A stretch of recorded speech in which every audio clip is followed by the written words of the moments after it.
In tonight's video, we're going to talk about how to combine like terms. Like terms are terms that have the same variable raised to the same exponent. So examples state whether the terms are listed are like terms or not. The first one, the answer is yes, and that's because both have x squared as their variable and their exponent. The next example, 3x and 3y, the answer is no. X and y are different variables.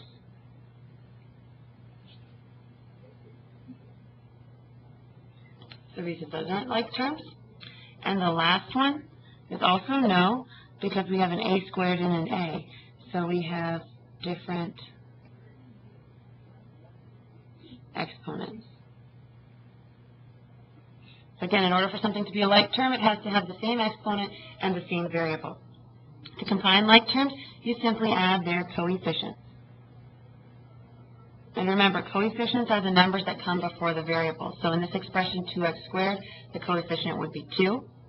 In 3x, the coefficient would be 3.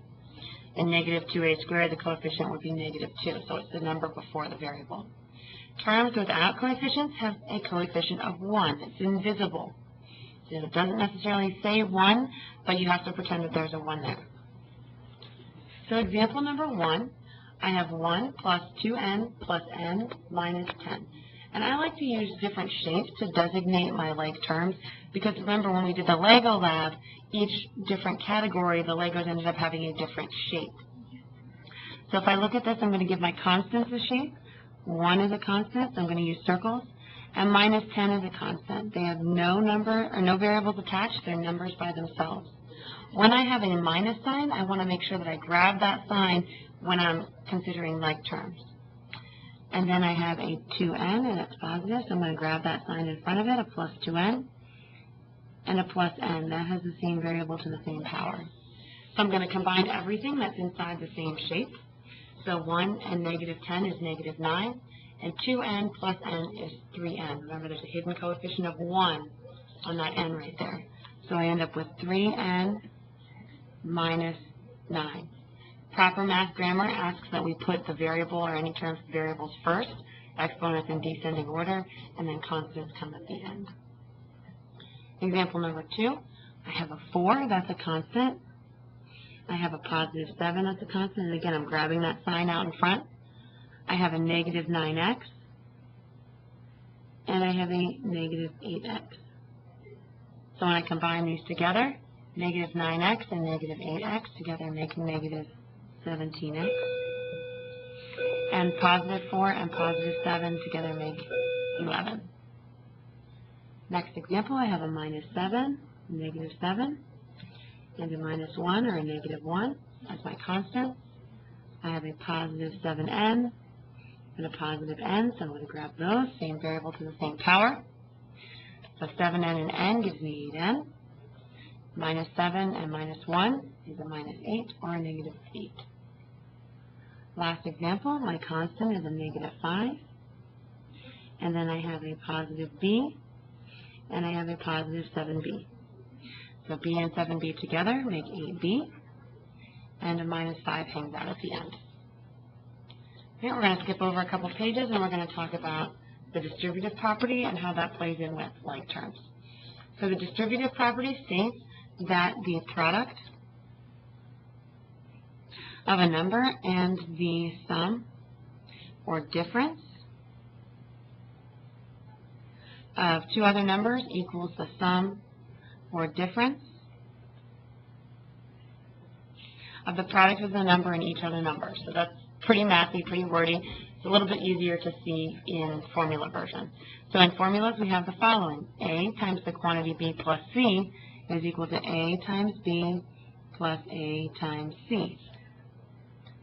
Or if it's a difference, a times the quantity b minus c is a times b minus a times c.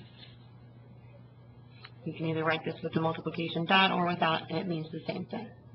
Distributive property also works backwards. So this would be AB plus AC. Just because the A is after the parentheses doesn't mean anything. Same answer. And the same thing with the difference. This would be AB minus AC. So basically what you're doing is you're distributing the number outside the parentheses to the numbers or variables inside the parentheses. So for example, number 1, I'm going to distribute the 2 to the 1 and the 2 to the 2v. So this is going to be 2 times 1 plus 2 times 2v. And if I were to simplify that, 2 times 1 is 2, and 2 times 2v is 4v. I can multiply the two coefficients together there. 2 times 2 is 4, and the v hangs out at the end. All right, this one I'm going to distribute the negative 10 to the b and the minus 4. So I have negative 10 times b minus negative 10 times 4. And if I were to simplify this, I would write negative 10b. Minus a negative is the same as a plus. So plus 10 times 4 would be plus 40. Next example, I have just a negative sign or a minus sign that I'm distributing. So I do have to distribute that to both the 1 and to the minus 7b.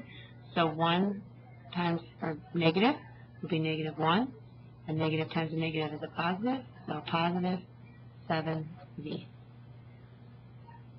Next example, I'm going to distribute the 4 to the 8n and to the 10, and the 4 does not get distributed to the negative 4n because that is not inside the parentheses.